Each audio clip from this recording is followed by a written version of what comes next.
YCP అధినేత జగన్ అసెంబ్లీకి రాకపోవడం వల్ల సందడి లేదని టీడీపీ నేత సోమిరెడ్డి చంద్రమోహన్ రెడ్డి అన్నారు. నాడు సభకు రానని చెప్పి దూరంగా ఉన్న జగన్ సభ్యత్వం పోతుందనే భావనతోనే సభకు వస్తున్నారని ఎద్దేవా చేశారు.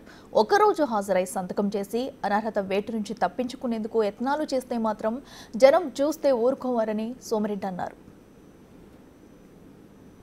మాకు అసెంబ్లీలో ఆయన లేకపోతే సందడి లేదు.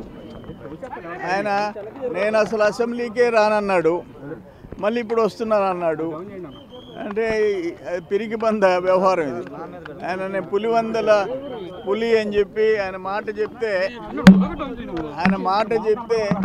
నేను వెనక్కి పోను అని చెప్పి ఇప్పుడేమో అసెంబ్లీకి వస్తున్నాడు. అంటే 60 రోజులు అసెంబ్లీకి రాకపోతే సభ్యత్వం పోతుందని, పోతే పులివెందలు కూడా గెలవలేమని ఆ భయం పట్టుకుంది. ఇప్పుడు 11 వచ్చినాయి, 1 కూడా వచ్చే పరిస్థితి లేదనే భయం వచ్చింది. అందుకని ఇప్పుడు వస్తున్నాడు. అది మేము కోరుకునేది ఏంటంటే ఒకరోజు సంతకం చేసి 60 రోజులు ఎగ్జామ్షన్ తీసుకొని మళ్ళీ ఎగ్గొట్టొద్దు. రా, మంచి బాలుడిలాగా స్కూల్కి రా.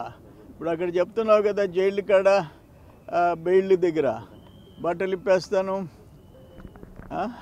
ఇది మేము అసలు ఒకటి కోరుతా నేను హోంమంత్రిని, ఆ బట్టలు ఇప్పేసే వాళ్ళకి ఏదైనా ప్రత్యేక చట్టం దేమని.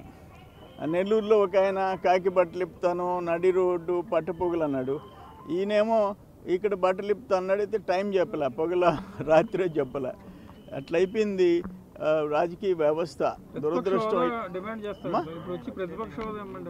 అది అసలు ఎట్లొస్తుందని ఫ్లోర్ లీడర్వి నువ్వు ఒక ఫ్లోర్ లీడర్వి. ప్రతిపక్ష హోదా ఎట్లొస్తుంది? ఆడొక చట్టం ఉంది. నువ్వేమన్నా స్పెషలా? నేను నీ పర్సనాలిటీ చూసి ఇవ్వాలనా? నాకు అర్థం కాలే. మీరు 18 సీట్లు వచ్చి ఉంటే డెఫినెట్గా ఆటోమేటిక్గా ప్రతిపక్ష హోదా వస్తుంది. లేనప్పుడు నువ్వు ఫ్లోర్ లీడర్వి, ఒక పార్టీకి లీడర్వి, అక్కడ ఎమ్మెల్యేస్కి. అది ఆయన అంత దురాశ పనికిరాదు.